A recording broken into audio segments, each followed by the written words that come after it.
I found out why my neighbor kept leaving his porch light on every single night. When I moved into my neighborhood last year, there was one house that stood out. Every single night, without fail, the porch light stayed on. Rain, snow, power outages, once it came back on.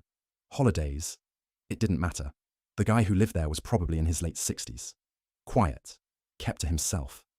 We'd wave if we crossed paths, but that was about it. One night, around 11 p.m., I got home from work and noticed an Amazon package sitting on my porch. It wasn't mine. It belonged to him. I figured I'd walk it over. When I knocked, he opened the door almost immediately, like he'd been awake waiting. He smiled and thanked me, then looked past me toward my house. "You work late?" I said. "Yeah, usually." He nodded. "Drive safe." That was the entire conversation.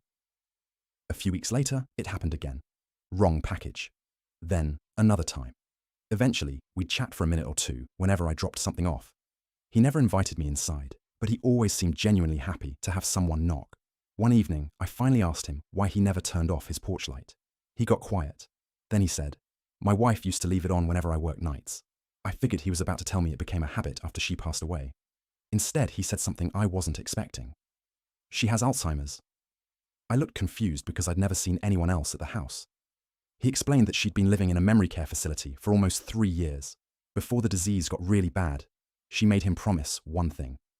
"If I ever forget where home is, leave the porch light on." He laughed a little after saying it. I know she isn't walking back here. I know she doesn't even know who I am most days. But I made a promise. For some reason, that absolutely wrecked me. After that, every time I'd drive home late, I'd see that light.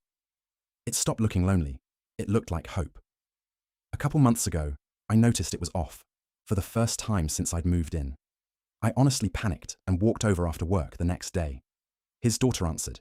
She told me he'd passed away peacefully the week before. Then she smiled. We almost left the porch light on. I asked why they didn't. She looked back toward the hallway and said, "Because Mum passed away 2 days after him." Apparently, she had no idea he was gone.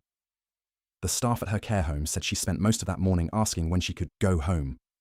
I've never been a superstitious person, but now, every time I pull into my driveway late at night, I catch myself looking at that dark porch, and every single time, I wish I could see that light one more time.